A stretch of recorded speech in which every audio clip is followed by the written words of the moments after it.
ایک جنگل میں ایک خوبصورت سے تالاب پر کچھ بگلے رہا کرتے تھے۔ پورے تالاب میں ان بگلوں کا راج تھا، کیونکہ ان کا پورا خاندان ہی اس تالاب میں رہا کرتا تھا۔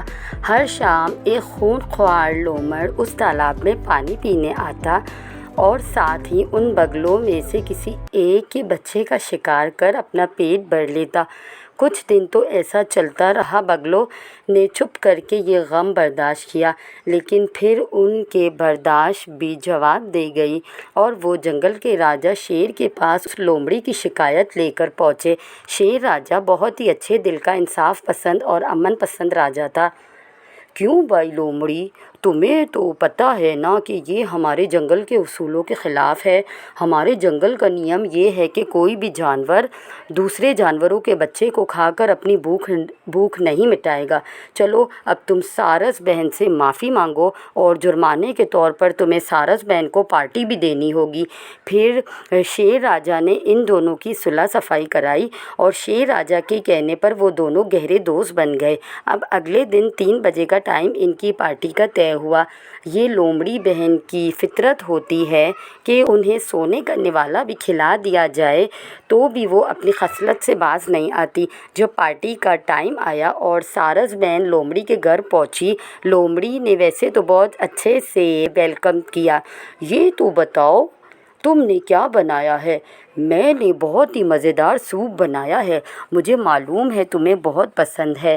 جب وہ کھانے کے لیے بیٹھے تو لومڑی نے یہ ہوشیاری دکھائی کہ بالکل ہی فلیٹ پلیٹ میں اس کے لیے سوپ ڈالا۔ اب لومڑی کی تو کوئی لمبی چونچ نہیں تھی، وہ تو بڑے مزے سے سوپ پی رہی تھی، لیکن پلیٹ اتنی فلیٹ ہونے کی وجہ سے سارس کی چونچ اندر ہی نہیں جا رہی تھی اور وہ سوپ پی ہی نہیں پا رہی تھی۔ لومڑی من ہی من مسکرائی۔ سارس بہن ساری بات سمجھ گئی، اس نے بھی دماغ لڑایا۔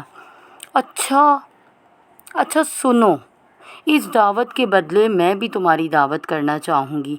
لومڑی نے دعوت قبول کی اور بیچاری سارس بہن بھوکی ہی وہاں سے چلی گئی۔ اگلے دن لومڑی کی دعوت تھی۔ سارس نے بھی سوپ ہی بنایا اور اسے لومڑی کے لیے ایسے برتن میں ڈالا کہ جس میں سارس کی چونچ آسانی سے چلی گئی، اور سارس بہن نے سوپ فوراً پی لیا۔ لیکن لومڑی بھوکی رہی کیونکہ اس کے پاس تو لمبی چونچ ہی نہیں تھی۔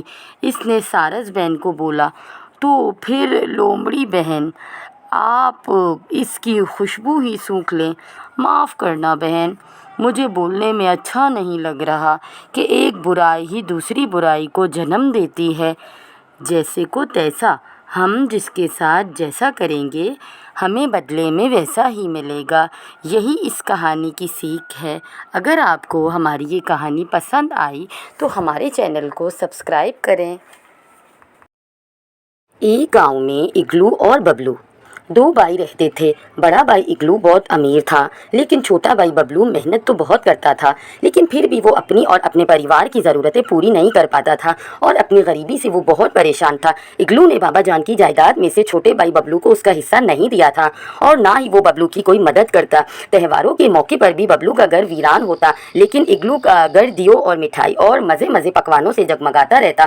ایک دن ببلو مدد کی نیت سے اگلو کے گھر پہنچا۔ قرضہ مانگنے پر بھی اس کا بڑا بھائی اسے یہ جواب دیتا ہے، دیکھو ببلو، میں نے دن رات محنت کر کے یہ عیش و آرام کمایا ہے، آج کل خرچے بھی بہت بڑھ گئے ہیں، تمہیں بھی محنت کرنی ہوگی، میں تمہاری مدد نہیں کر سکتا، اب تم یہاں سے جا سکتے ہو۔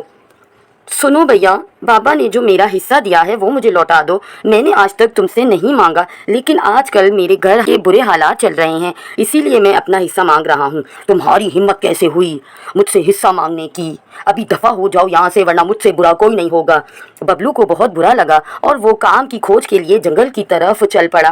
کچھ دور چلتے ہی ایک بوڑھی ماسی دکھائی دی، اس کے سامنے لکڑیوں کا ڈھیر تھا۔ ببلو نے سوچا، میں ان کی مدد کر دوں تو یہ مجھے کچھ پیسے دے دیں گی، کیا میں یہ لکڑیاں آپ کے گھر پہنچا دوں؟ آپ مجھے اس کے بدلے کچھ پیسے دے دینا، اور اگر اور بھی کوئی کام ہو تو میں وہ بھی کر دوں گا۔ بوڑھی موسی راضی ہو گئی اور ببلو لکڑیاں اٹھاتے ہوئے ان کے پیچھے چل دیا اور ان کے گھر تک پہنچا دیا۔ بوڑھی ماسی پوچھتی ہے، تم اتنے دکھی کیوں لگ رہے ہو؟